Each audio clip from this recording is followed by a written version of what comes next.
Good morning, अस्सलाम वालेकुम। सुबह आगे में आपको कहेंगे खुश आमदीद। मेरे साथ है मोहम्मद शुएब, मेरे साथ है सबीन फारूक। Good morning. क्या एनर्जी है आज, क्या शान है आज, क्योंकि बात हम करेंगे फख्र पाकिस्तान की आज प्रोग्राम में। सबसे पहले जी आयानू, वेलकम बैक। पाकिस्तान के हीरो, पाकिस्तान की शान, पाकिस्तान की जान अरशद नदीम कैसे फतह के झंडे गाड़ कर आए हैं और कैसे ओलंपिक्स में तारीख रकम करके आप पाकिस्तान वापस पहुंचे हैं। और जब हम बात करते हैं अरशद नदीम की, उनकी अचीवमेंट की, कैसे वो तारीखी लम्हा, ओलंपिक्स का स्टेडियम 40 बरस बाद पाकिस्तान का कौमी तराना वहां गूंजा, और जैसे जेवलिन थ्रो में गोल्ड मेडल हासिल किया तो उनकी आंखें नम थी, यह सब ने देखा, चेहरा दमक रहा था, ये सब हमने देखा। अरशद नदीम की जीत के साथ सब्ज़ हिलाली परचम भी बुलंद हुआ था, पाकिस्तान का तराना भी बजाया गया था। इससे पहले कि मैं आगे जाऊं, उनके इस्तकबाल की बात करूं, क्यों ना एक बार जरा आपको लेकर चलते हैं जब वहां पर पाकिस्तान का कौमी तराना और उसकी वजह से जिस तरह से वहां पर एक माहौल तारी हुआ, आपको दिखाते हैं।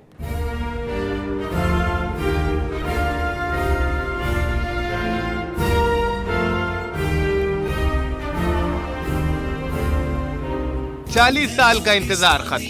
अरशद नदीम ने पेरिस ओलंपिक्स में गोल्ड मेडल अपने नाम कर लिया, पूरे पाकिस्तान का सर फख्र से बुलंद कर दिया।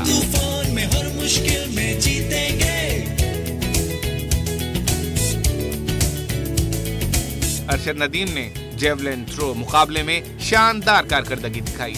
92.97 मीटर दूर नेजा फेंककर ओलंपिक्स की तारीख बदल दी, नया रिकॉर्ड कायम कर दिया। Nadeem, the world silver medalist from last summer. That's better. It's huge. It's a great throw, and it will surely be a new Olympic record. And that is massive for Arshad Nadeem.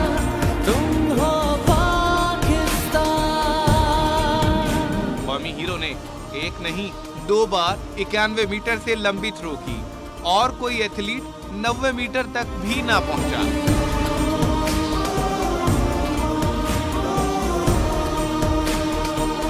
और फिर मिला मेहनत का सिला। Paris से Eiffel tower के सामने चमकता दमकता सोने का तमगा सीने पर सजाए अरशद नदीम ने कौमी तराने के बोल दोहराए।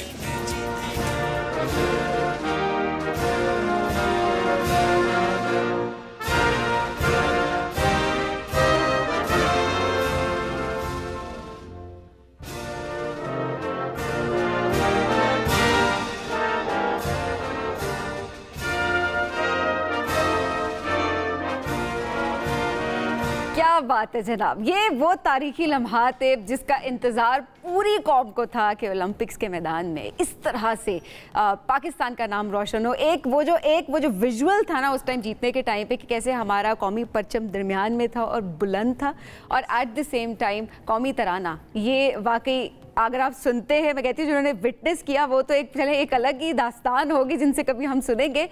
बट हम लोग यहाँ पर देखकर जो विजुअल्स हम सब देख रहे हैं तो टू बी वेरी ऑनेस्ट रोंगटे खड़े हो जाते हैं। अच्छा, एक ही बात है जो बार बार हो रही है, 92.97 मीटर, बस यही बात है जो बार बार हो रही है। कुछ और नहीं कहना, कोई नाम नहीं लेना, कोई विजुअल भी नहीं लगाना, सिर्फ कहना है जी 92.97 मीटर। आप सब समझ जाते हैं कि हम अपने रिकॉर्ड की बात कर रहे हैं। इनफरादी तौर पर गोल्ड मेडल जीतने वाले पहले पाकिस्तानी अरशद नदीम पहुंचे हैं वापस पाकिस्तान, और जब वो लाहौर एयरपोर्ट पर पहुंचे, किस तरीके से शानदार तरीके से उनका इस्तकबाल हुआ, कौमी हीरो का इस्तकबाल हुआ, सब मुबारकबादें भी दे रहे हैं। और कैसे वहां मैं अपना लाहौर उमड़ आया जी, पाकिस्तानी कौम ने अपने हीरो अरशद नदीम का शानदार इस्तकबाल किया है। और जब वो लाहौर पहुंचे तो शहरी कौमी हीरो की एक झलक के लिए, एक सेल्फी के लिए बेताब नजर आए। और वतन वापसी पर जिस तरह से उन्हें लाहौर का चक्कर लगवाया गया और बड़ी तादाद में कौमी हीरो को मुबारकबाद देने के लिए जो लोग वहां पर पहुंचे, वो हम सब ने देखा, फूल देखे हमने, जैसे उनका इस्तकबाल हुआ, सब हमने देखा। पेरिस में देखा जाए तो सफारत खाना वहाँ पर वालेहाना इस्तकबाल उनका किया गया था, और जाहिर सी बात है पाकिस्तान जिंदाबाद के जिस तरह से नारे लग रहे थे, वो जो गूंज थी उसकी तो क्या ही बात है। और ज़रा उस तकरीब की ज़रा कल परसों से हम देख रहे हैं, बात होती आ रही है कि कैसे वहाँ पर पाकिस्तानी कम्युनिटी ने बड़ी तादाद में शिरकत की थी, चूँकि ज़ाहिर है पिछले 2 दिन स्पेशली मैं वीकेंड की बात करूं, अरशद नदीम एंड अरशद नदीम, अब उनकी कामयाबी की हम बात कर रहे हैं। लोग और कुछ सुनना भी नहीं चाहते फिलहाल। मैं कहती हूँ कुछ दिनों के लिए ये वो बात होती है जो हम कहते हैं ना कि ये जो छुट्टियाँ, ये जो खुशियाँ होती हैं छोटी छोटी सी, ये जो हमें खेल से मिलती हैं, इससे आप कुछ लम्हात के लिए अपनी परेशानियां कम तो नहीं होती, बट हाँ कुछ लम्हात के लिए आप उनको भूल ज़रूर जाते हैं। तो वो जो आप कुछ दिनों की बात कर रहे हैं ना, तो वाकई अभी तक देखा जाए तो सब परेशानियों में थोड़ी थोड़ी सी लोग भूलना शुरू कर दें। एब्सोल्युटली। अच्छा सबीन, चूंकि उनके इस्तकबाल की हम बात कर रहे हैं, उनकी आमद की हम बात कर रहे हैं, विरासत दुबई जब वापस पहुंचे, और उसके बाद हमने देखा सबीन के जिस तरीके से गवर्नमेंट ने भी कहा था कि शानदार इस्तकबाल होगा, एसोसिएशन ने भी कहा था, एथलेटिक्स एसोसिएशन ने भी कहा था, लोगों ने भी कहा था, उनके फैंस, उनके फैमिली मेंबर्स, तो किस तरीके से इस्तकबाल हुआ, क्या माहौल था, क्या जश्न था, क्या वाइब थी, क्या रंग थे वहां पर, कैसे इस्तकबाल हुआ कौमी हीरो का, फख्र पाकिस्तान का, इस पर आपको रिपोर्ट दिखाते हैं। Arshad Nadeem.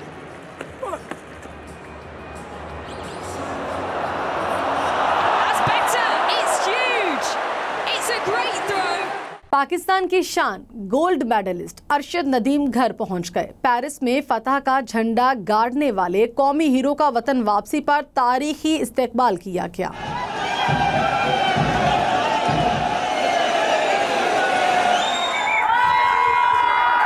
लाहौर से मियां चन्नू तक कौमी हीरो को जगह जगह शानदार खिराज तहसीन पेश किया गया। 4 घंटे का सफर 11 घंटे में तय हुआ।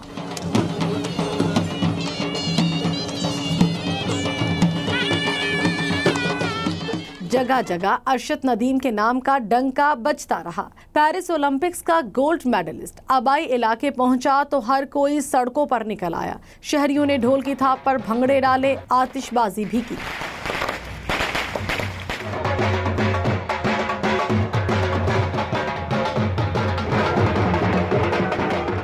मियां चन्नू को अरशद नदीम के बैनर्स और पाकिस्तान के झंडों से सजाया गया। शहरियों ने पाकिस्तान और अरशद नदीम जिंदाबाद के नारे लगाए। अरशद नदीम गाड़ी से निकलकर नारों का हाथ हिलाकर जवाब देते रहे।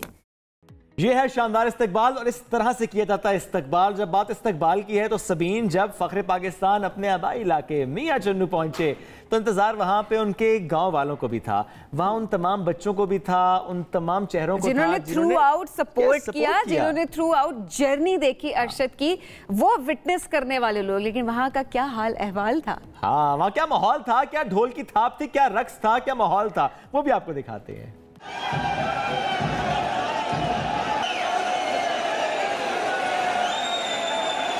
अरशद नदीम जब अपने आबाई घर पहुंचे तो इस घर की दहलीज पर उनकी वालदा खड़ी उनका इंतज़ार कर रही थी। फूलों की पत्तियां उन्होंने थाम रखी थी और वो अपने बेटे के ऊपर निछावर भी की, और हमने देखा कि बहुत जज्बाती मनाजिर हमने अपनी कैमरे की आंख में महफूज किए और अपने नाजरीन को एक्सक्लूसिवली दिखाए भी। और इसकी ख़ास बात ये थी कि हमारी जो टीम थी वो यहाँ पर मियां चन्नू में काफ़ी देर पहले ही पहुँच चुकी थी। सुबह तकरीबन 10 बजे के करीब हमारी टीम यहाँ पर पहुँच चुकी थी और लम्हा बलम्हा मियां चन्नू से आपको अपडेट देते रहे। चक 101/15L से भी अपडेट आपको आती रही, और उसके बाद हमने देखा कि यहाँ पर जब पुलिस के प्रोटोकॉल के अंदर अरशद नदीम का काफ़िला यहाँ गांव में पहुँचा तो यहाँ पर शहरियों ने, जो यहाँ के इलाका मकीन थे, जो गांव के लोग थे, उन्होंने भरपूर अंदाज में उनका इस्तकबाल किया। हर गली के अंदर, जिस गली से भी अरशद नदीम का काफ़िला गुजरा, वहाँ पर हमने देखा कि लोगों की बड़ी तादाद मौजूद थी। हमारी जो रिपोर्टिंग स्टाफ था, कैमरामैन स्टाफ था, DSNG स्टाफ था, ड्राइवर्स थे, उन्होंने भरपूर कवरेज की और हम इस हवाले से आपको लम्हा बलम्हा अपडेट भी देते रहे। अरशद नदीम को लेने के लिए जब मियां चन्नू से उनके अहले खाना का काफ़िला चला था लाहौर के लिए, तब भी हम न्यूज़ सबसे आगे थी और हमने आपको लम्हा बलम्हा लाहौर पहुंचने की एक्सक्लूसिव मनाजिर दिखाए, जिसमें फायरवर्क्स हुआ, ढोल की थाप पर रक्स हुआ, और फिर उसके बाद जब उनका काफ़िला लाहौर एयरपोर्ट पहुंचा था तो तब भी हमारे जो लाइव सोर्सेज थे, जो हमारे कैमरामैन थे, उन्होंने आपको लम्हा बलम्हा उसके काफ़िले की अपडेट्स भी दी। अरशद नदीम का काफ़िला जब साहिवाल पहुंचा था तो तब भी हम न्यूज़ ने सबसे पहले आपको एक्सक्लूसिव मनाजिर दिखाए थे, और वहाँ पर भी हमारी जो रिपोर्टिंग टीम थी उसकी मेहनत सबके सामने थी। और वहाँ पर जो हमने मनाजिर दिखाए वो ये थे कि हाईवे पुलिस और पंजाब पुलिस के जवानों ने अरशद नदीम को रोक कर बाकायदा तौर पर खुशी का इजहार किया, उनको मुबारकबाद दी, उनके साथ तस्वीर बनवाई और हमने वहाँ पुलिस के जवानों के साथ गुफ्तगू भी की थी और अरशद नदीम से भी गुफ्तगू करने की कोशिश की थी, लेकिन तब उन्होंने बात नहीं की थी। उसके बाद फिर हमारी टीम साहिवाल से पहुंची आगे चीचा वतनी के अंदर भी आपने देखा कि हमने मुख्तसर मुकामात के ऊपर आपको मोबाइल फुटेजेस और लाइव वीडियोस दिखाई, काफ़िले की वीडियोस दिखाई जो किसी के पास नहीं थी। लम्हा बलम्हा आपको अपडेट करते रहे हमारे कैमरामैन इकबाल सिंधु, उसके साथ साथ काशिफ हुसैन, और फिर हमारी एक टीम स्पेशली मुल्तान से यहाँ मियाँ चन्नू पहुँची थी, जिसमें रिपोर्टर सरदार अली और उनके साथ कैमरा पर्सन जो थे उन्होंने भरपूर यहाँ पर कवरेज की और जो हमारे नाजरीन थे उनको एक ऐसे मनाजिर दिखाने की कोशिश की जिससे वो लम्हा बलम्हा अरशद नदीम की डेवलपमेंट से अपडेट हो सकें। Olympic gold medallist Arshad Nadeem ने इन्हीं गली कूचों और मैदानों में जेवलिन खेलने का आगाज़ किया था और जब अरशद नदीम का काफ़िला इसी आबाई इलाके में पहुंचा तो तब भी हम न्यूज़ ने आपको लम्हा बलम्हा अपडेट किया था। गली कूचों में खड़े जो लोग थे अपनी दहलीज पर अरशद नदीम को देखना चाहते थे, उनकी हमने आपको कवरेज दिखाई और उनके हाथों में जो फूलों की पत्तियां थीं और जो उन्होंने अरशद नदीम के ऊपर निछावर की, वो विजुअल्स भी हमने आपको एक्सक्लूसिवली दिखाए। और फिर जब अरशद नदीम अपनी वालदा को मिलने अपने घर पहुंचे थे तो वहां पर आतिशबाजी का एक शानदार मुजाहरा हुआ। हमने DSNG इंजीनियर मोहम्मद हसीब के ज़रिए आपको लाइव विजुअल्स ग्रैब करवाए और वो दिखाए अपनी हम न्यूज़ की बड़ी स्क्रीन के ऊपर। काशिफ हुसैन उस वक्त कैमरामैन थे और वो एक घर की छत के ऊपर खड़े हुए थे और वहाँ से आपको लम्हा बलम्हा अपडेट कर रहे थे। बारिश भी यहाँ पर होती रही, लेकिन बारिश के दौरान भी हम न्यूज़ की कवरेज नहीं रुकी और आपको लम्हा बलम्हा हम अपडेट करते रहे। सबसे आगे में एक ब्रेक शामिल करेंगे, वापस आएंगे, साथ रहिए। वफाकी हुकूमत नई किफायतशारी पॉलिसी सामने लेकर आ रही है और इसके तहत बड़े फैसले किए जा रहे हैं। नई पॉलिसी के तहत सिर्फ सदर और चीफ जस्टिस फर्स्ट क्लास में सफर कर सकेंगे। वजीर आजम, चेयरमैन सेनेट, स्पीकर कौमी असम्बली और सर्विसेज चीफ्स फर्स्ट क्लास के बजाय बिजनेस क्लास में सफर करेंगे, जबकि वफाकी वज़रा, अरकान पार्लियामेंट, सेक्रेटरीज और सरकारी अफसरान इकॉनमी क्लास में सफर कर सकेंगे। तमाम सरकारी एहलकार कौमी एयरलाइन PIA में ही सफर करेंगे। पार्लियामेंट के सेशन के दौरान कोई मेंबर बैरून मुल्क नहीं जाएगा। वज़ीर-ए-आज़म की इजाज़त के बगैर वज़रा, मुशीरान, सेक्रेटरीज और एडिशनल सेक्रेटरीज के बैरून मुल्क जाने पर पाबंदी होगी, जबकि सरकारी अफसरान बैरून मुल्क दौरों में 5 स्टार होटल्स में क़याम नहीं करेंगे और अपने साथ सपोर्टिंग स्टाफ भी नहीं ले जा सकेंगे। यकीनन किफायतशारी पॉलिसी के तहत हुकूमत बहुत अहम इक़दाम उठाने जा रही है, लेकिन ज़हन में ये सवाल आता है कि माजी की तरह सिर्फ एक कागजी कार्रवाई होगी या इस पर अमल दरामद भी हो सकेगा। तो इसी सूरत हाल पे बात करते हैं। हमारे साथ इस वक्त मौजूद हैं उनके कोऑर्डिनेटर राना एहसान अफजल साहब। राना साहब, बहुत शुक्रिया प्रोग्राम में ज्वाइन करने के लिए। सर, ये इतने सारे इकदाम जो लिए गए हैं, कमेटी बनाई गई है और इसके साथ साथ अब ये भी कहा जा रहा है कि पार्लियामेंटेरियंस जो हैं वो सफ़र करेंगे इकोनॉमी क्लास में। क्या क्या और अहम निकात हैं इस पॉलिसी के जो आप हमसे शेयर करना चाहेंगे? बिस्मिल्लाहिर्रहमानिर्रहीम, बहुत शुक्रिया। देखें, सबसे पहले तो इस वक्त पूरी जो कैबिनेट है वो कोई सैलरी नहीं कर रही और कोई भी लग्जरी गाड़ियां जो हैं, जो मिनिस्टर्स हैं वो कोई लग्जरी गाड़ियां नहीं इस्तेमाल कर लें। वो करोलाज या जो सिविक्स हैं वो इस्तेमाल कर रहे हैं। तो जो क्रूज़र्स और बड़ी 4 व्हील ड्राइव्स हैं वो रेयरली किसी के पास है। अगर किसी को सिक्योरिटी थ्रेट है तो उसके हवाले से ज़रूर जो है सिक्योरिटी का इंतज़ाम है, लेकिन कोई लंबा स्क्वाड्स और ये वो चीज़ें भी नहीं ली जा रही। फिर बिल्कुल फॉरेन ट्रिप्स के ऊपर जिस तरह आपने कहा कि इकॉनमी क्लास और मिनिमल लोग जो हैं, जो सिर्फ ज़रूरत के लोग जिनको जाना होता है किसी फॉरेन डेलीगेशन में, वो जाते हैं। और इसके ऊपर भी बड़ा स्ट्रिक्ट चेक है कि कौन मुल्क से बाहर जाता है और किस मकसद से के लिए, और बड़ा ज़रूरी है तो फिर इजाज़त मिलती है। इस चीज़ को प्राइम मिनिस्टर साहब खुद देखते हैं।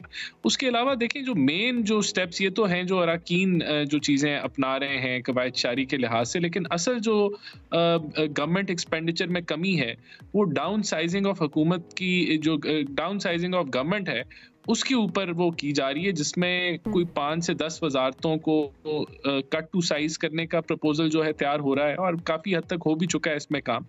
फिर एक लिस्ट तैयार हो गई है 60 से 70 ऐसे अदारों की जिनके काम को मर्ज या डिसॉल्व या जो है ख़त्म कर दिया जाएगा, ये देखते हुए कि उनकी ज़रूरत वफाक में है भी या नहीं। अच्छा। तो ये असल काम है जो डाउन साइजिंग ऑफ हुकूमत के गवर्नमेंट के हवाले से हो रहा है। अच्छा सर, ये जो भी आपने बताया है, कौन कौन से वजारतें और कौन कौन से इदारे हैं जो डिसॉल्व हो सकते हैं?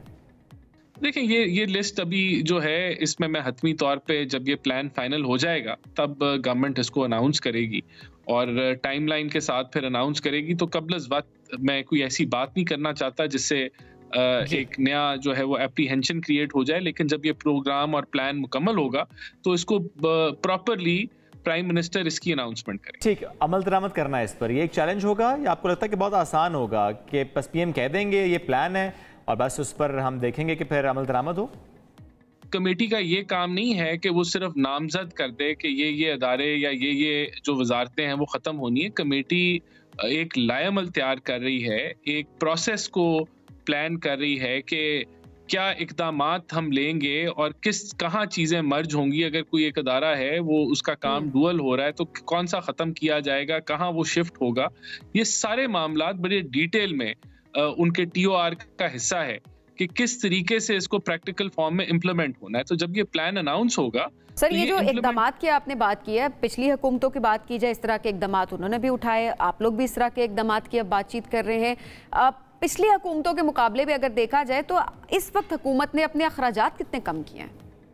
नहीं, देखें, बात यह है कि जो गवर्नमेंट का, फेडरल गवर्नमेंट का टोटल एक्सपेंडिचर 900 अरब से नीचे का है और जो आपकी जो इंटरेस्ट पेमेंट्स हैं वही 10,000 अरब हैं। तो इस बिल्कुल मैंने आपको सारी चीज़ें वो गिनवाई कि उस जो 890 अरब है, या मुझे एग्जैक्ट फिगर अभी नहीं याद, कि उसको किस तरह कम करना है, उस पर काम ज़रूर हो रहा है। लेकिन जब अखराजात ये लेकिन है सिंबॉलिक, इससे मईशत को कोई बहुत ज़्यादा फ़र्क नहीं पड़ेगा, लेकिन इससे ये ज़रूर होगा कि जो हुकूमत है वो ऑस्टेरिटी इख्तियार किए हुए है और इस मुश्किल वक्त में अवाम के साथ खड़े हैं। ये इम्पोर्टेंट है, लेकिन साथ ही जिस तरह आपने कहा ना कि एक पैगाम भी जाएगा, लेकिन है सिंबॉलिक। अब ऐसे में जो कि इस वक्त अवाम ये सुनना भी चाहते हैं कि हुकूमत अपने खर्चे कम करे, क्योंकि बिजली के जो बिल आ रहे हैं सर, इस वक्त भी लोग बड़े परेशान हैं। अब ऐसे में जब हम PM हाउस की सिर्फ बात करते हैं, PM हाउस का खर्चा इस दौरे हुकूमत में कम हुआ है सर माजी से? नहीं, देखें, अब आपने PM हाउस का अगर खर्चे को कंपेयर करना है तो अगर महंगाई पिछले मई के अंदर 38% थी तो महंगाई की शरह के हिसाब से फिर अखराजात बढ़ते हैं, सब कुछ उसके मुताबिक बढ़ता है। तो मेरे पास एग्जैक्ट फिगर्स नहीं है, लेकिन मैंने आपको जो मेन इक़दामात हैं वो मैंने आपको बता दिए कि हुकूमत बिल्कुल ऑस्टेरिटी को अपनाए हुए है और डाउन साइजिंग ऑफ हुकूमत जो गवर्नमेंट है उसके ऊपर भी काम जारी है। और आपको नज़र आएगा कि पाकिस्तान की पहली तारीख में पहली दफ़ा वजारतें कम होती नज़र आएंगी, आपको अदारे कम होते नज़र आएंगे, बजाय के जो हैं एक अदारे से 2-2, 3-3 अदारे निकाल दिए जाएं। ये हिस्टोरिक होगा, तारीखी होगा इक़दाम प्राइम मिनिस्टर शहबाज शरीफ। ठीक है, इदारों की कमी अपनी जगह पे, अखराजात की बात आपने की है। इस वक्त आवाम के मसले की बात करते हैं। सबसे बड़ा मसला आवाम का बिजली के भारी बिल है। जमात इस्लामी का धरना भी हुआ, उसके बाद मुआहिदा भी वो भी तय हुआ। हुकूमत के पास इस वक्त क्या मार्जिन है इसमें किसी भी किस्म की कोई रियायत देने की कि बिजली के बिलों में कमी की जा सके? देखें, बिल्कुल हुकूमत हर उस मुद्दे पे काम कर रही है जिससे अवाम को रिलीफ और उनकी ज़िंदगी में आसानी आएगी, और प्राइम मिनिस्टर की हदायत है कि हमने इसको जल्द अज जल्द इन चीज़ों को जो है वो हासिल करना है। मैं आपको चीज़ें गिनवा देता हूँ। Number 1, date reprofiling Chinese IPP के हवाले से जो है वो ऑनगोइंग है, उस पर काम हो रहा है और हम पुरुमीद हैं कि उसके नताइज आएंगे। जो इम्पोर्टेड कोयले को लोकल कोयले से तब्दील करना है, उस पर काम जारी है, उस पर हम पुरुमीद हैं कि उसके ऊपर नताइज आएंगे। इस PSDP में रिकॉर्ड एलोकेशन है कि जो ट्रांसमिशन, नेशनल ट्रांसमिशन लाइंस को ज़्यादा एफिशिएंट बनाएगी जिससे बिजली सस्ती होगी, उस पर काम जारी है। चोरी के ऊपर स्पेशल यूनिट्स बना दिए गए हैं हर डिस्को के ऊपर, जिसके अंदर नुमाइंदगी सूबाई भी है, वफाकी भी है, एजेंसियों की भी है, जो एक न्यूट्रल तरीके से चोरी के थेफ्ट को रोकेंगे, जिसके नतीजे में बिजली की कीमत कम होगी।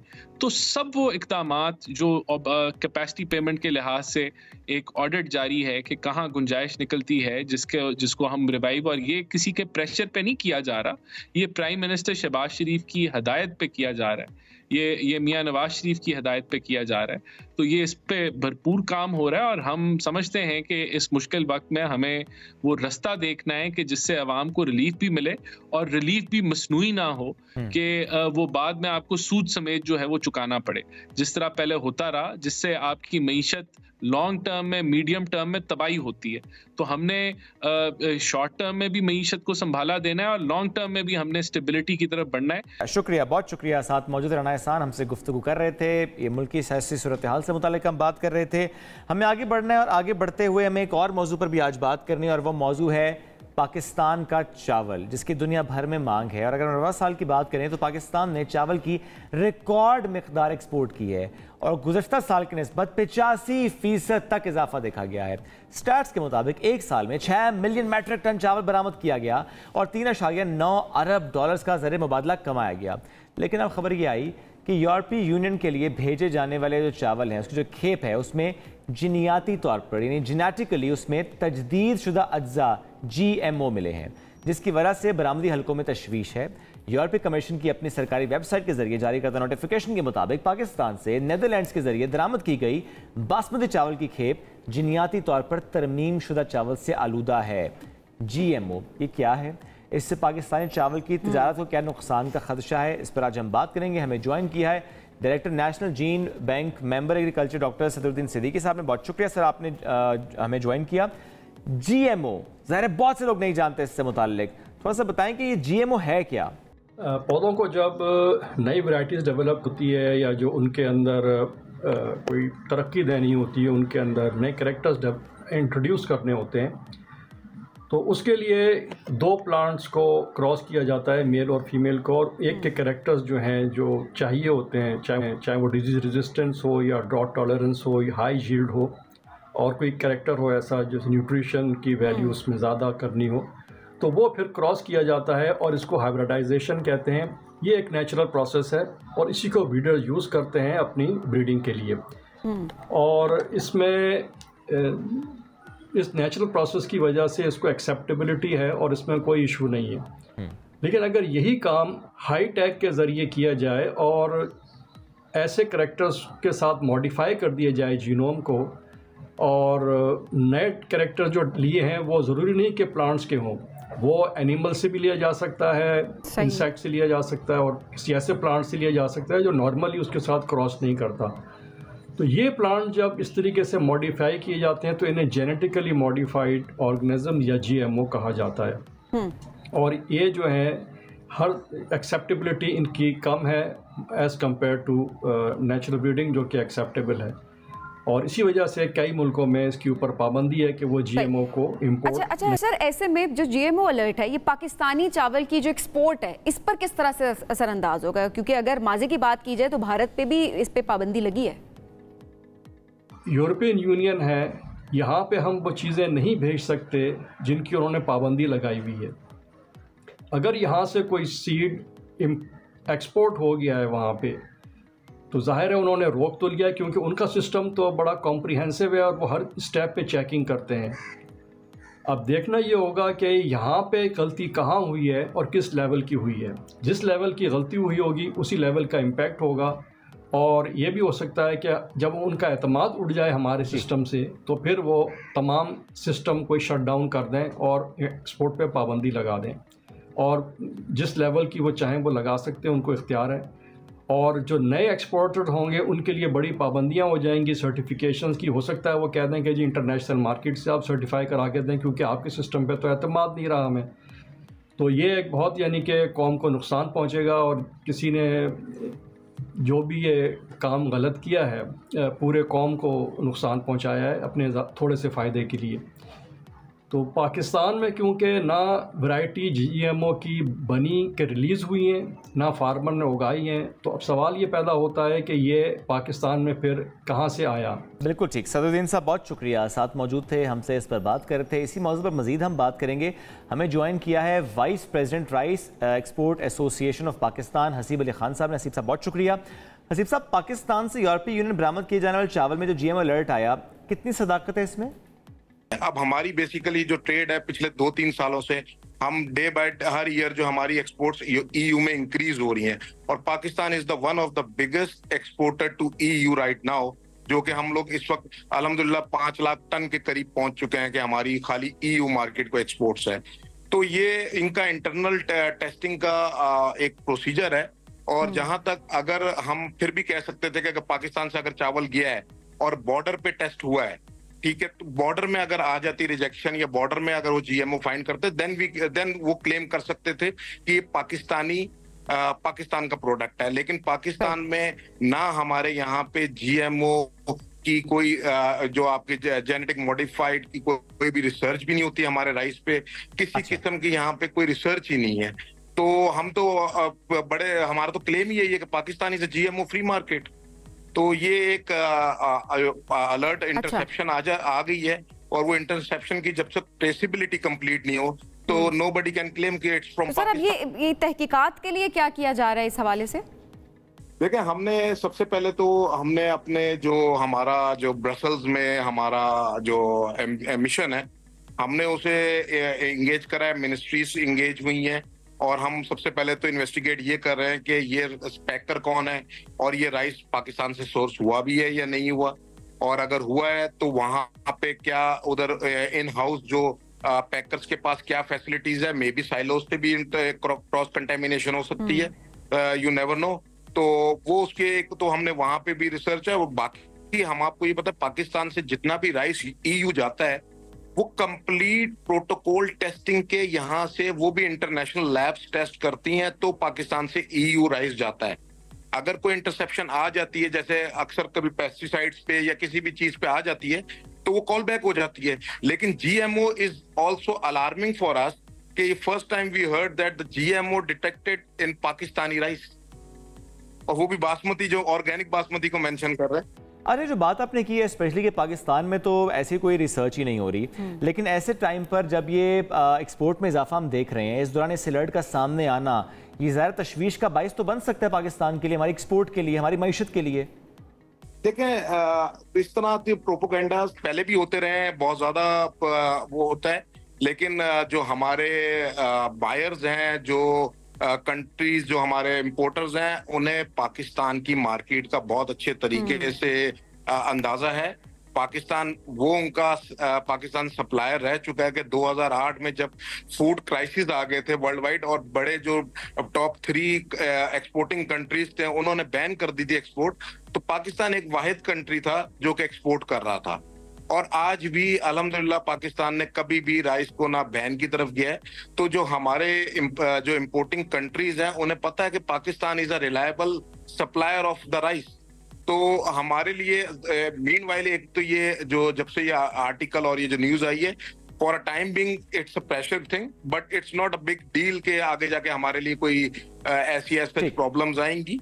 लेकिन ये है कि हमने इसको ट्रैक एंड ट्रेस जरूर करना है कि ये प्रॉब्लम अगर जनरेट हुई है तो अगर ये पाकिस्तान का नहीं है तो why they claim for a Pakistani rice. बहुत शुक्रिया, दोनों बातें बहुत इंपॉर्टेंट आपने की हैं, और ये दोनों बातों को मद्देनजर रखना होगा। एक के तहकीकात होना कि किस रूट से गया, कहाँ पैक हुआ, कहाँ रीपैक हुआ, ये क्या गड़बड़ हुई, कहाँ पर गड़बड़। दूसरी बात ये भी कि कौन है जो पाकिस्तान की मईशत को, पाकिस्तान की एक्सपोर्ट को नुकसान पहुंचाना चाहता है, हमारे बासमती राइस की जो पहचान है उसको कौन है जो कारी ज़र्ब लगाने की कोशिश कर रहा है।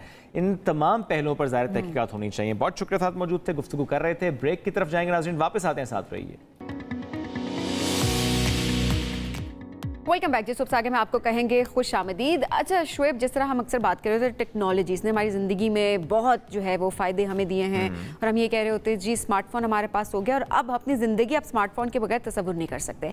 कुछ शादियों में अब ऐसा हुआ कि प्राइवेसी को मेंटेन रखने के लिए लोगों ने ये भी करना शुरू कर दिया कि टैग लगाकर अपने पास स्मार्टफोन्स रिसेप्शन पे जमा कर लेते थे और उसके बाद जाने देते। क्यों? क्योंकि अब क्या होता है, बहुत आम सी बात है, किसी का कोई इवेंट चल रहा है, आप किसी और जगह पर हैं, आप नहीं चाहते कि आपकी वीडियो या आपकी पिक्चर सोशल मीडिया पे जाए, लेकिन लोग क्या होता है कि आपकी वीडियो बना रहे होते हैं, आपकी पिक्चर बना रहे होते हैं और आपके कॉन्सेंट के बगैर वो सोशल मीडिया पे अपलोड कर रहे होते हैं। और उसके बाद ऐसे वाकयात भी हमारे सामने होते हैं कि जहाँ पर धोखाधड़ी के वाकयात भी हो रहे होते हैं, ब्लैकमेलिंग सामने आ रही होती है, लेकिन लोगों को आज तक ये नहीं पता कि ये कितना बड़ा क्राइम है और इस पर हमारा कानून क्या कहता है। अच्छा, इसमें एक चीज़ और बड़ी कॉमन है सबीन आजकल, कि आप इवन किसी गैदरिंग में हो जहाँ पे समटाइम्स ये होता है कि फ्रेंड ऑफ अ फ्रेंड आ जाता है। समटाइम्स ऐसे लोग होते हैं उस गैदरिंग में जिनको आप डायरेक्टली जानते भी नहीं होते।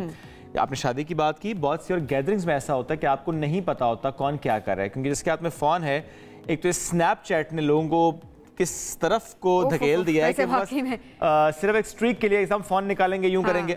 अगला बंदा किसी और अंदाज से में भी बैठा हो, वो कोई और काम कर रहा हो, कोई बात कर रहा हो, उसमें ऑडियो रिकॉर्ड हो रही होती है, थक से यूं किया फोन, स्ट्रीक भेज दी। तो बेसिक एथिक्स है जो कि लोगों के अंदर खत्म होती है हमें। एब्सोल्युटली। अब ऐसे में किसी का कॉन्सेंट लेना कितना इंपॉर्टेंट है कि भाई मैं आपकी वीडियो बना लूं, मैं आपकी तस्वीर ले लूं, या तस्वीर लेने के बाद क्या मैं इसे अपलोड कर सकता हूं, ये पूछना कितना जरूरी है। आज हम इस पर बात करेंगे।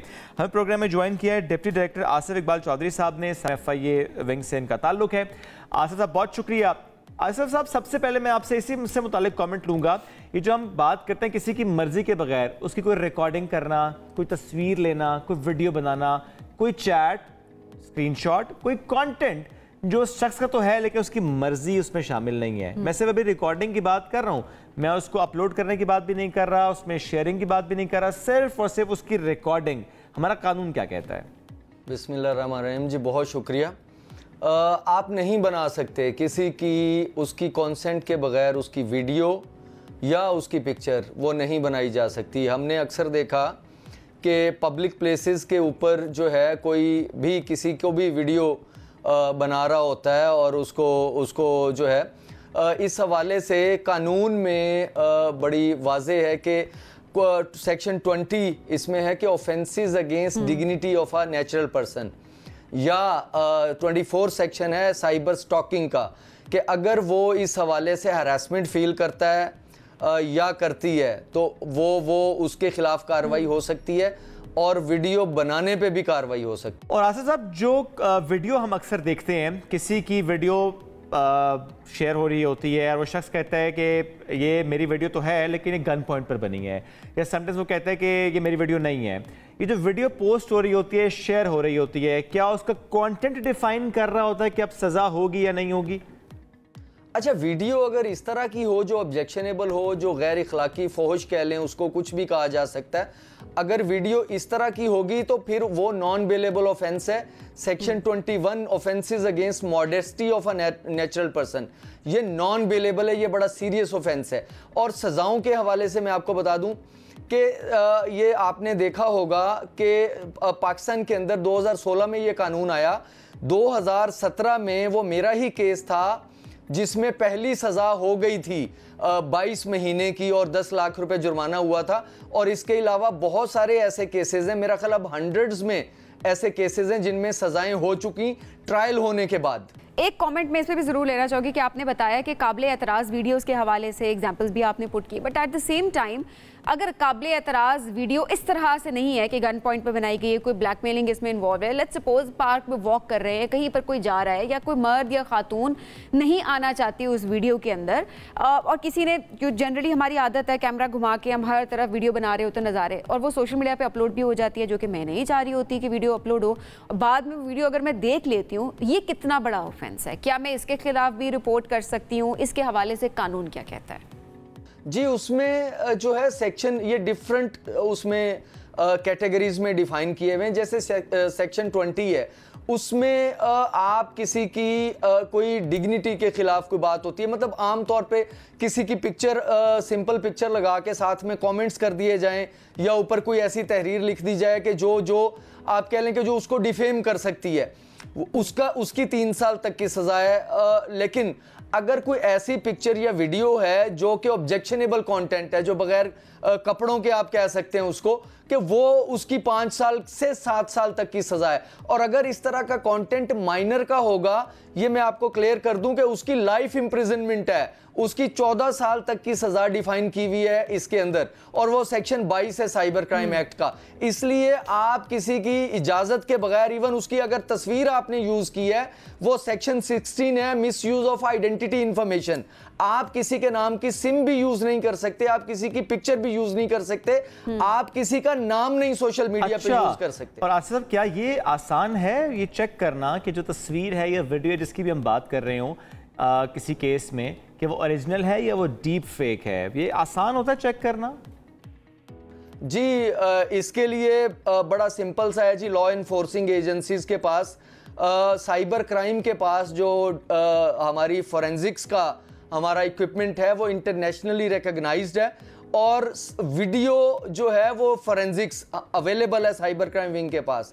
पिक्चर भी, ऑडियो भी, वीडियो भी, इसका जब फोरेंसिक या डिजिटल एनालिसिस किया जाता है तो पता चल जाता है वो डीप फेक है, फॉर्ज्ड है या तो ओरिजिनल ये जाहिर है इस तरीके से इसका डीप फेक का पता चल जाता है फोरेंसिक के थ्रू, जो आप बता रहे हैं। अच्छा, हम ये तो बड़ा कॉमन एक चीज़ देख रहे होते हैं सोशल मीडिया ऐप्स पे, स्पेशली इंस्टाग्राम, फेसबुक और अब तो व्हाट्सएप पे भी हम देख रहे होते हैं, लोग अपनी डीपी नहीं लगा रहे होते, डीपी के तौर पर आपकी तस्वीर लगा के बैठे हुए होते हैं और आपका कॉन्सेंट नहीं होता। इस हवाले से कानून क्या कहता है?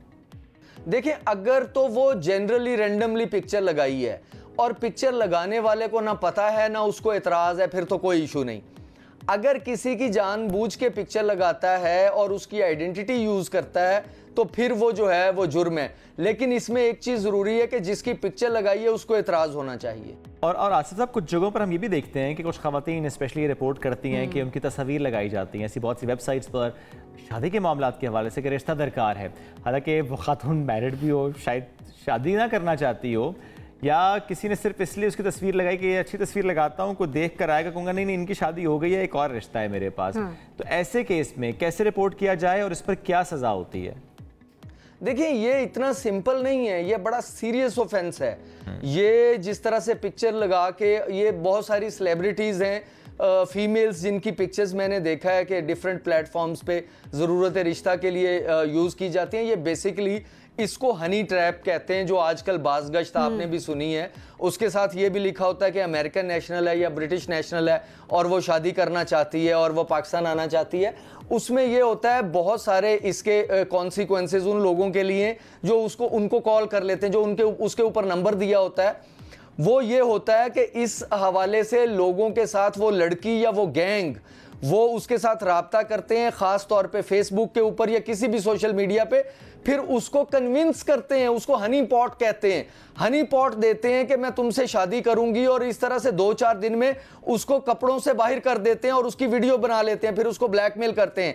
इसमें एक और चीज़ भी देखी गई कि सिंध के बॉर्डर पे कश्मीर के पास लोगों को बुलाया गया, पंजाब के लोगों को। वो लड़की ने कहा जी मैं बाहर से आई हुई हूं, तो इधर आए, मैं अपनी फैमिली से आपको मिलवाना चाहती हूं। और लोग किडनैप तक हुए, लोग अगवा हुए, फिर उन्होंने पैसे दिए या उनके ऊपर तशद्दुद किया गया और वो वीडियोस उनके घर वालों को दिखाई गई। ये बहुत सीरियस मैटर होता है। उसके लिए भी कि जो इसको रिस्पॉन्ड करता है, लोगों को यह भी बताना है कि इस ट्रैप में आप लोगों ने नहीं आना, और जिसकी पिक्चर यूज हो रही है उसको कंप्लेंट करनी चाहिए साइबर क्राइम में। उसको कंप्लेंट करनी चाहिए, बहुत इंपॉर्टेंट बात है। अच्छा, अब ऐसा कोई कंटेंट सोशल मीडिया पे आ जाता है, अपलोड करने वाले के लिए तो सजाएं भी आपने बता दी कि ये सजाएं हैं जिसने बनाई, जिसने अपलोड की। जो लोग उसको शेयर कर रहे होते हैं, उस पर अपना कॉमेंट कर रहे होते हैं, तबसरा कर रहे होते हैं, उस हवाले से कानून क्या कहता है? क्योंकि यहाँ पर भी तो किसी की ऑनर की बात है ना।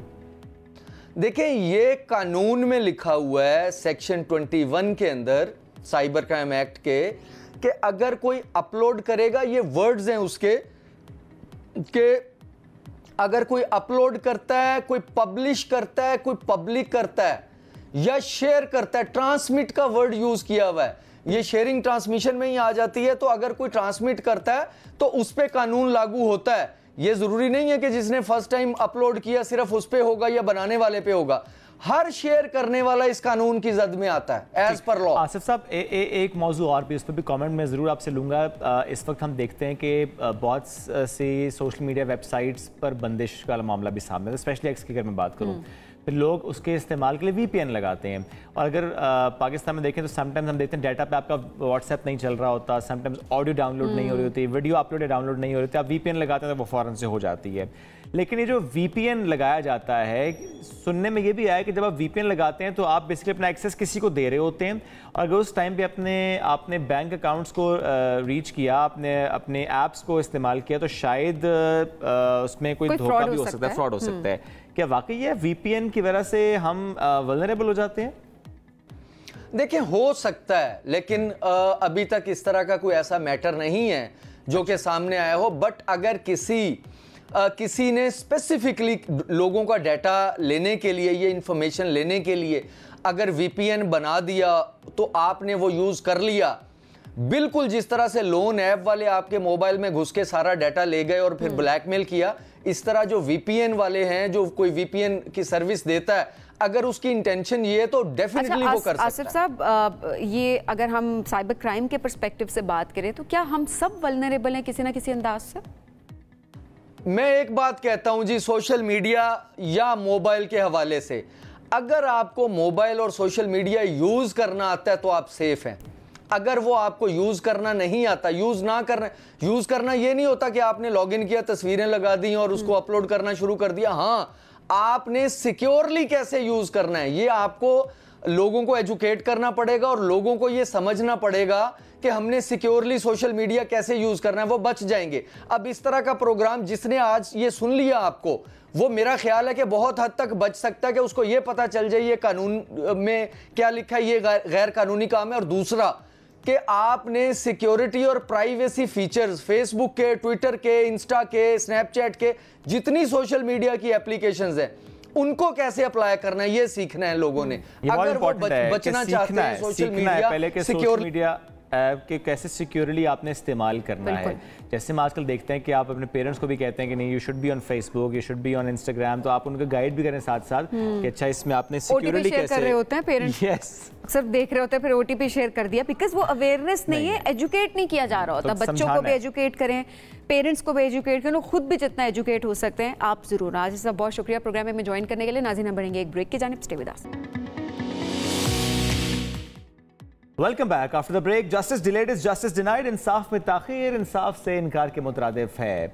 जब हम पाकिस्तान में इंसाफ की बात करते हैं, इंसाफ के हुसूल की बात करते हैं और उसमें दरपेश चैलेंजेस की बात करते हैं, तो हमारे सामने बहुत से मामला रखे जाते हैं कि जजेस की कमी है, कोर्ट्स की कमी है, इंफ्रास्ट्रक्चर कम है, केसेस का प्रेशर बहुत ज़्यादा है, समटाइम्स इन्वेस्टिगेशन ऑफिसर से मुतालिक भी बहुत सी बातें हो रही होती हैं, समटाइम्स शवाहिद की बात हो रही होती है। ऐसे में बहुत से केसेस हमारे सामने आते हैं जहाँ पर हम ये देखते हैं कि एक ऐसा शख्स जिसने वो जुर्म नहीं किया होता या उस पर जुर्म साबित नहीं किया जाता, वो कई साल सलाखों के पीछे होता है। उसकी वजह से उसका जो नुकसान होता है वो साइकोलॉजिकल भी है, वो फाइनेंशियल भी है, वो पर्सनल भी है, वो इमोशनल भी है। फैमिली सफ़र करती हैं।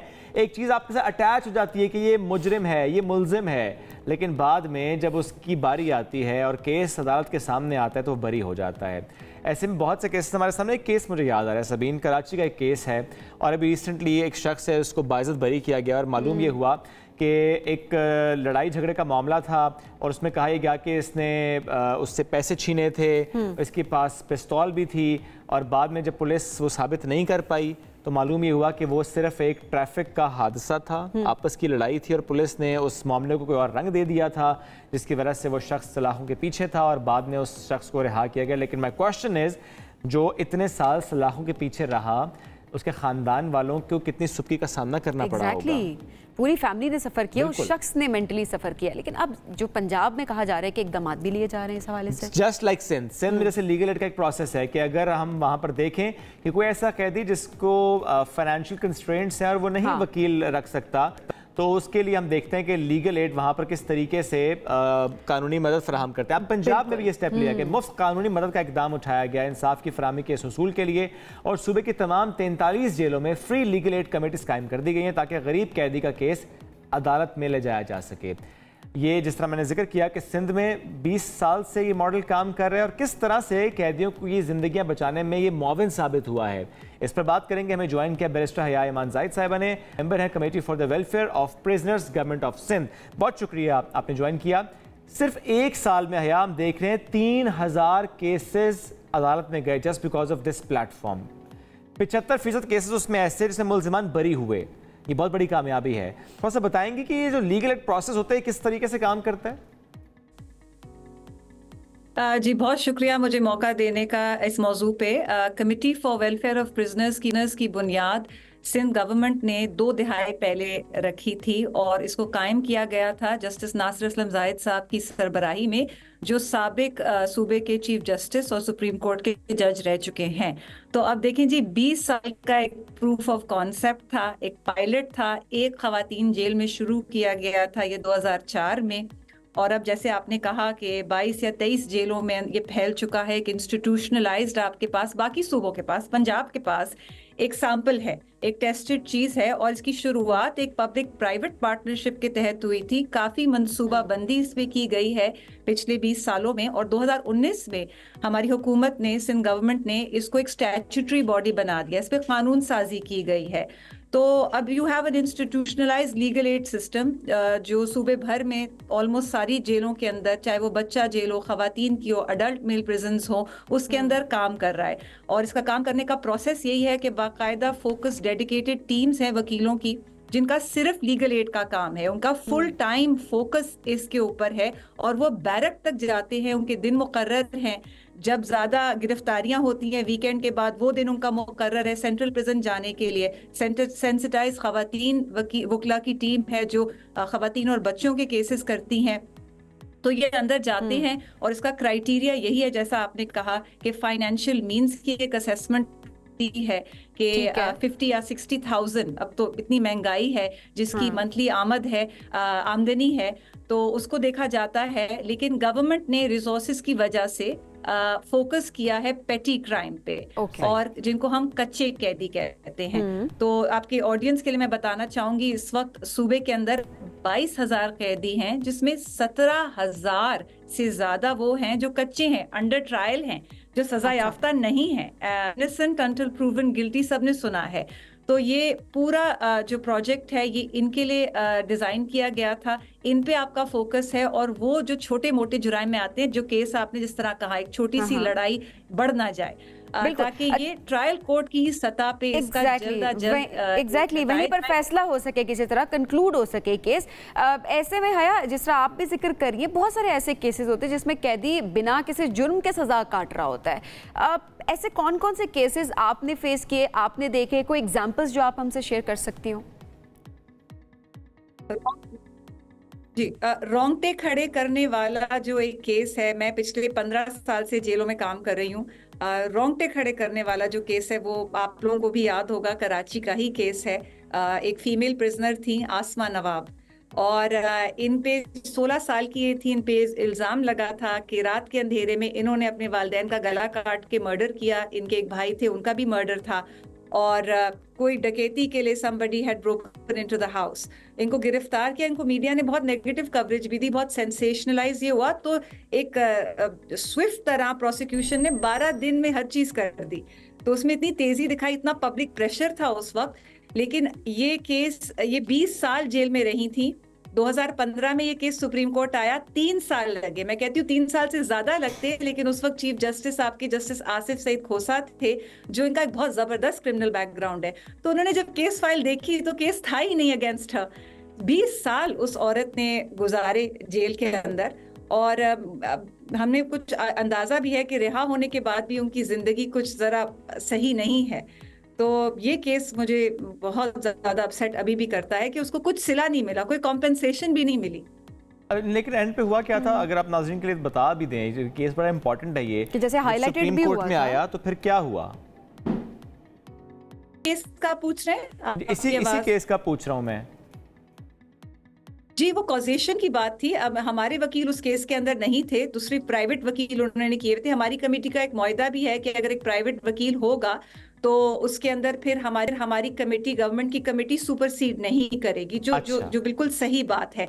तो हमने उनको रिप्रेजेंट नहीं करा, बट एक्चुअली यही था कि कॉजेशन नहीं थी, एविडेंस सही नहीं थी, जो हमेशा ये होता है। और अगर कोई बारीकी सी फाइल को देखे और सही से उनकी नुमाइंदगी की अगर हो, तो मेरे ख्याल से बहुत सारे वकील, उन्होंने 20 साल के उनका सफर जो एक रहा था, जो इंसाफ तक रसाई का, उसके अंदर वो भी केस खराब होता है जब आपके बार-बार वकील बदले जाते हैं।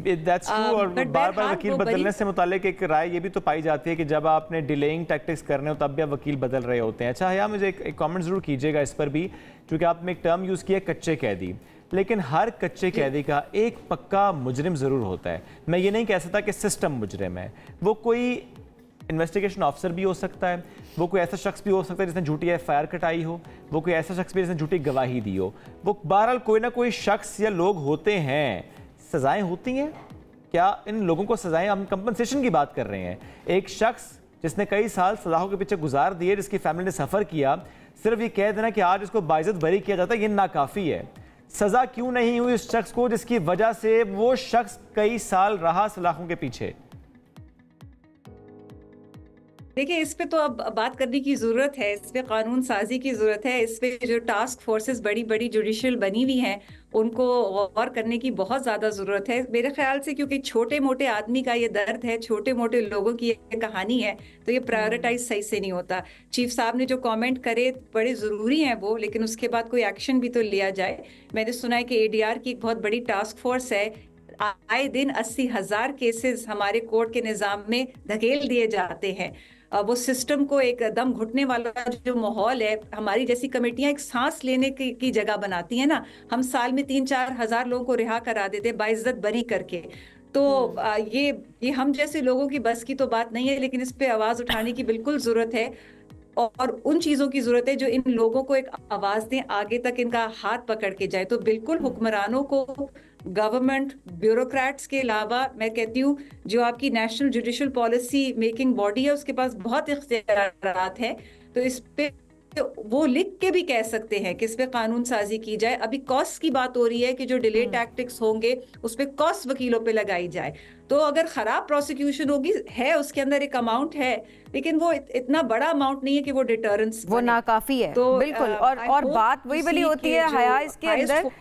एग्जैक्टली। अच्छा, बात इसमें यही होती है कि आप जो इन्फ्लुएंशियल केसेस होते हैं ना, इन्फ्लुएंशियल लोगों के केसेस होते हैं, वो हम हाईलाइटेड होते भी देख रहे होते हैं और उसके अंदर हम बहुत तेजी भी देख रहे होते हैं। एट द सेम टाइम जो आपने जिक्र किया है, ऐसे लोगों को जिनको हम, या आप कच्चे कैदी का वर्ड इस्तेमाल करी हैं, और या बहुत सारे ऐसे लोग जिनको सपोर्ट करने वाले कोई लोग नहीं होते, तो वहाँ पर हुकूमत को ज़रूर जो है वो जंप इन करना चाहिए। अच्छा हया, ऐसे में आखिर में ज़रूर ये बताइएगा कि जिस तरह से काफ़ी सालों से सिंध में तो ज़ाहिर है ये चल रहा है प्रोग्राम, इसके अलावा जो बाकी सूबों में इसकी इम्प्लीमेंटेशन हो सकती है, जिस तरह पंजाब की बात हो रही है, या बाकी भी अगर इस मॉडल को रेप्लिकेट करना चाह रहे हैं, कौन कौन से फीचर्स हैं, कोई ऐसी बेस्ट चीज़ें, बेस्ट प्रैक्टिसेस आप लोगों की जो कि वो लोग इम्प्लीमेंट कर सकते हैं? छोटी मोटी चीजें हैं। कुछ माइनर साइड पे ये है कि देखा जाए कि वकालतनामा 48 घंटे के अंदर, जब वो अगर वकील नहीं है वो जेल आए, फौरन फाइल कर दिया जाए। दूसरी चीज ये है कि आप सबसे आसान ये होगा कि आप पेटी ऑफेंडर्स पे तवज्जो दें जिनकी 7 साल से कम सजा होती है। सीरियस केसेस में ज्यादा टाइम लगता है, आपने प्रिजन्स को भी डीकंजेस्ट करना है, ये बड़ा एक जरूरी चीज है। और मैं ये कहूंगी कि सिंध के अंदर हमारा पूरा सिस्टम डिजिटाइज्ड है, हमारा एक केस मैनेजमेंट सिस्टम है लीगल एड का, जब मैं कोई भी हमारा कमेटी का मेंबर देख सकता है कि अगर 1500 हियरिंग्स एक दिन में हो रही हैं तो वजह क्या है, कहाँ जज साहब नहीं आए इसलिए केस डिले हुआ। तो हर चीज को डिजिटाइज होना बड़ा जरूरी है। तो सिंध में ये सब सहूलतें हैं। तो वो एक तासुर होता था कि कोई चंद सूबे हैं जहाँ काम सही होता है और यहाँ काम सही नहीं होता। मैं खास तौर पे मेरी बात ब्यूरोक्रेसी के लिए है कि वो पुरानी बातें हो गई हैं। आए, एक्सपोजर विजिट करें, देखें सिंध का मॉडल और बेनिफिट करें फ्री ऑफ कॉस्ट। आपको जो पसंद आए आप आगे लेके जाएं। परफॉर्मर्स हैं, केस इनटेक फॉर्म्स है, श्योरिटी जहाँ रखवानी चाहे उसकी ड्यू डिलिजेंस किस तरह होनी है, पूरे प्रोटोकॉल्स हैं और एक केस मैनेजमेंट सॉफ्टवेयर भी है। तो मैं तो दावत देती हूँ कि कमेटी के सरबरा अब सिद्दीक मेमन साहब हैं, उनकी तरफ से, सिंध गवर्नमेंट की तरफ से मैं कहूँगी कि आए। और ये पंजाब में कोई नई बात नहीं है, पंजाब में लीगल एड अथॉरिटी चंद सालों से है, KPK में भी है, लेकिन और ज़ाहिर है जिस तरह से काम कर रहे हैं और बेहतर काम होना चाहिए, और ज़ाहिर है उसके लिए हम ये कोशिश भी कर रहे हैं कि उस पर ज़्यादा से ज़्यादा बात की जा सके। हया, बहुत शुक्रिया, साथ मौजूद थी, हमसे गुफ्तगू कर रही थी। नाज़रीन, एक ब्रेक के वापस आएंगे, साथ रहिए। Welcome back. पाकिस्तान में शुगर के मरीजों की तादाद में दिन ब दिन इजाफा होता जा रहा है। ज़ियाबीतस, इसके मरीजों की आज हम बात कर रहे हैं। और इस वक्त पाकिस्तान में इतने डायबिटिक लोग हैं जितने कुछ मुल्कों की आबादी भी नहीं है। लिटरली हर फैमिली के अंदर आप देखें कोई ना कोई डायबिटिक पेशेंट वहाँ पर आपको मिलेगा। एक की मैं क्या बात कर रही हूँ, अब तो पेरेंट्स को है तो बच्चों को भी है, बच्चों को पहले होना शुरू हो जाता है, तो ये इतने सारे केसेस हम देख रहे होते हैं। एब्सोल्युटली। आज हम जब डायबिटीज़ की बात कर रहे हैं, हम प्री डायबिटीज़ की बात करेंगे क्योंकि बहुत से लोगों को एक तो इस टर्म का पता भी नहीं होगा। आपको तब मालूम होता है जब पानी सर से गुजर चुका होता है। क्योंकि पाकिस्तान में हम देखते हैं कि हर साल ज़ियाबीतस के जो मरीज़ हैं उसकी तादाद में इजाफा हो रहा है। तकरीबन 3 करोड़ से ज़ायद, यानी 3.5 करोड़ से ज़ायद लोग ऐसे हैं इस वक्त पाकिस्तान में कि जिनको हम देखते हैं डायबिटीज़ है। और 2045 तक शुगर के मरज़ में मुब्तला अफराद की तादाद 6.5 करोड़ होने का एक एस्टिमेट किया गया, यानी तकरीबन डबल। तो इस पर हम बात करेंगे कि कैसे मालूम होता है कि आप खुदा ना खासा प्री डायबिटिक तो नहीं, और अगर हैं तो क्या उसको रिवर्स किया जा सकता है, उस वक्त क्या करना चाहिए, आपकी लाइफस्टाइल मॉडिफिकेशन क्या होनी चाहिए, इस पर बात करेंगे। हमें ज्वाइन किया है फैमिली फिजिशियन है डॉक्टर इनायतुल्लाह। अस्सलाम वालेकुम जी। थैंक यू जी। अस्सलाम वालेकुम। वालेकुम अस्सलाम। प्री डायबिटीज़ को हम डिफाइन कैसे करते हैं? देखिए, ये जस्ट लफ्ज़ हैं। डायबिटीज़ से हमने निकाल दिया प्री डायबिटीज़। प्री डायबिटीज़ का मतलब ये होता है कि diabetes you are at risk. तो मतलब ये कि वो होता है कि आपको पता भी नहीं चलेगा, आपका कोई सिम्टम्स भी नहीं होंगे। जिस तरह मैडम ने बताया कि फैमिली में होता है, तो उसमें ये होता है कि आपको जिस तरह टाइप 2 डायबिटीज़ में या टाइप 1 डायबिटीज़ में आपको सिम्टम्स होते हैं। फॉर एग्ज़ाम्पल, आप बहुत ज़्यादा पानी पीते हैं, what I mean thirst, you pass a lot of urine, loss of weight, fatigue होता है। So those are the symptoms, so you can catch it up, and then when you do the blood test, it just shows that you have got diabetes, but it means that you have got diabetes now. Type 1 जो है ना childhood से होता है, which is autoimmune, and type 2 जो होता है ये early stage में develop होता है after 20 years plus 30 years में। जिस तरह आपने कहा incident increase हो रहा है, देखिए आप अगर देखें diabetes in the world is 1 in 11% है। अभी यहाँ मुझे डेटा इतना मालूम नहीं है, but I am very thankful what you have said about that how many people are suffering. In Saudi Arabia, Kuwait and Asian country में जो एस्टिमेट हुए 30% है। So now you can see that what we will have it. बात आती है pre diabetes की। So what we are into that कि हम डायबिटीज़ को बिफोर कि वो डेवलप हो जाए हम डायग्नोज करें, and is a good practice. मैं कहता हूँ कि अगर मैं 10 लोगों को यहाँ स्क्रीन करूँ, then may be 2 or 3 may be pre diabetic, because the life style we have got, we are overweight. हमारा जो है सेंट्रल ओबेसिटी बहुत ज़्यादा है एशियन में। दूसरी बात यह है कि जो खुराक हम खाते हैं, हमारी फैमिली हिस्ट्री भी होगी कि हमारी फैमिली ट्री में हम चले जाते हैं। दूसरी बात ये होती है कि कुछ फीमेल्स में पॉलीसिस्टिक ओवरी सिंड्रोम होता है। That is also one of the indication you pick it up. So, being overweight, sometimes what we can say the older people can get this. Okay. But it's not necessary. 40 years में भी हो जाए, 30 years में भी हो जाते हैं. So you catch these patients before they become diabetic. PCOS के जो पेशेंट होते हैं या बाकी भी जो आपने चीज़ बताई, तो वो कंफर्म्ड प्री डायबिटिक होते हैं या हो सकते हैं जो आप बता रहे हैं? जब ये इन्वेस्टिगेशन शुरू हो जाती है, अगर एक पेशेंट मेरे सामने बैठता है और मैं मेडिसिन में अगर आप प्रॉपर हिस्ट्री लें, you will have a diagnosis of 96% anyway that what's going on around. Okay, so you will get all these signs, because PCO में कुछ और साइंस होते हैं, हिस्ट्री में कुछ और होता है। आपके सामने ओवरवेट बंदा बैठा हुआ है, जब आप फैमिली डिस्कस कर रहे हैं तो फैमिली हिस्ट्री भी आ रही है, लाइफ स्टाइल उनका कैसा है। And I think so what we have to do कि हम प्रिवेंशन शुरू कर दें अभी, कि ये a disaster is just sitting there and it will happen.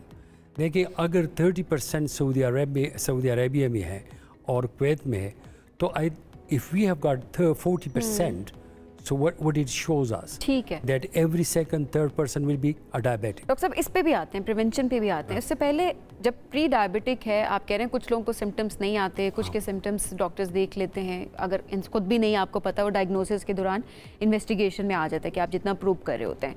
अच्छा, जो आप टेस्ट करवाते हैं, 3 महीने का शुगर का टेस्ट करवा रहे होते हैं, अब उसमें भी तो होता है कि वो प्री डायबिटिक, डायबिटिक, और वो एक रेंज बताई जा रही होती है, लेकिन लोग ये कह रहे होते हैं कि हम तो वो टेस्ट टाइम टू टाइम करवाते रहे, हमारा तो वो टेस्ट ठीक आया है, लेकिन डॉक्टर के पास जब गए हैं, जब उनको डायबिटीज़ कंफर्म्ड हुई है, तो वो ये बात कह रहे होते हैं कि डॉक्टर उनको कह रहा होता है कि ये तो आपकी शुगर इतने साल पुरानी है। बिल्कुल, आपकी बात मैम बिल्कुल सही है। यही होता है, मैं जो कह रहा था प्री डायबिटीज़ में, कि इसके एक लेवल होता है, और उस लेवल में आप ये जाऊँ तो ज़रा कन्फ्यूजन हो जाएगी। They are different sort of levels, different body different levels करते हैं, then the physician knows what we are talking about. लेकिन अगर प्री डायबिटिक एक लेवल आ जाता है, हम कहते हैं कि you are on the verge now, इसका मतलब ये है कि आज को ये नहीं हुआ है, 3 महीने पहले भी आपको नहीं हुआ है, हो सकता है आपको 5 years बैक हो, 1 year 2 years बैक हो। तो इसलिए वो जो पेशेंट जाते वो तो कहते हैं कि मैं तो ठीक ठाक था, हाँ। मेरा इन्वेस्टिगेशन तो 3 महीने या 6 महीने ठीक ठाक थे, अभी मेरे किस तरह हुआ है। These are the pointers that we look into that, and again I'm going to the history कि आप फैमिली हिस्ट्री में चले जाते, आप लाइफस्टाइल में चले जाते, बंदा ओवरवेट है, और ये चीज़ें जब आपके सामने आ जाती है और फिर इन्वेस्टिगेशन आ जाती है तो then you catch it up. Okay, जब आप इसको कैच कर लेते हैं then they will not become diabetic. यहाँ पे इशू ये भी तो है सर, पाकिस्तान में जैसे बाहर के बहुत से मुल्कों में हम देखते हैं कि स्पेशली 40-45 साल की उम्र के बाद हम देखते हैं कि family physicians time to time उनको मॉनिटर कर रहे होते हैं, उनका चेकअप हो रहा होता है, टेस्ट हो रहे होते हैं। पाकिस्तान में तो ये मामला नहीं है, जब तक कोई मसला ना और मसला बहुत पेचीदा ना हो जाए तब तक हम डॉक्टर के पास नहीं जाते। मसले पे भी शुएब सेल्फ मेडिकेशन पे जा रहे होते हैं। हाँ, आपकी बात बिल्कुल सही है। That's why we are want to give कि मतलब है कि लोगों को हम बताएं कि ये क्या चीज़ है। देखिए डायबिटीज़ का लफ्ज़ जो है ना, किसी की आप इसको कह दे कि आपको डायबिटीज़ है, वो कहते कि ये अभी क्या हो गए। Those days are gone now. Diabetes can be reverse. अच्छा। रिवर्स डायबिटीज़ मैं पेशेंट को कहता हूँ, and we have done that, but उसके 3-4 चीज़ें होते हैं सिंपल। प्रॉब्लम डायबिटीज़ में है इज़ अ किलिंग डिजीज़। देखिए स्ट्रोक में, हार्ट अटैक में लोग कॉम्प्लिकेशंस भी होती है, प्रॉब्लम होती है, लेकिन डायबिटीज़ में आपकी किडनी फेलियर हो जाते हैं। आप देखिए, मैं सिंपल एग्जांपल देता हूँ, पाकिस्तान में कितने लोग रीनल डायलिसिस पे नहीं है। What's the reason? High blood pressure, poor diabetic control. और अगर इन लोगों को हमने बिफोर डायग्नोस किया होता, प्री डायबिटिक स्टेज में, तो मैनेज कर रहे होते, और मैनेज कर रहे होते, उनको बता देते कि आप आज अगर डायबिटीज़ आपको नहीं होगी, 1 साल के बाद होगी। You need to be very open and honest with the patient, right. And when you do that and you build up the trust, तो लोग आप पे फिर भरोसा करते हैं। ये जिस तरह आपने कहा कि टेस्टें करते हैं, कहते हैं ये, और यहाँ हम जिस तरह मैडम ने बताया कि we are self medicating our self, but we are self investigating our self. मैं हैरान हूँ, जो I am practising here now, the people just do the blood test just for the sake, and then they look into it and they do it again. So the medical knowledge, they haven't got it, but they have got a medical knowledge via Google or somewhere else. और कुछ laboratory में ये होता है कि just do all these tests and you will be fine. So what we are, हमें चाहिए कि लोगों का कहे कि unnecessary medication ना लें, सही, unnecessary investigation भी ना करें, और अपने डॉक्टर को कांटेक्ट कर दें। आपको चाहिए कि आप प्री डायबिटीज़ को डायग्नोस करें, कैच कर दें एंड रिवर्स करें। And you can reverse pre diabetes, but you can reverse type 2 diabetes. There is no doubt in that.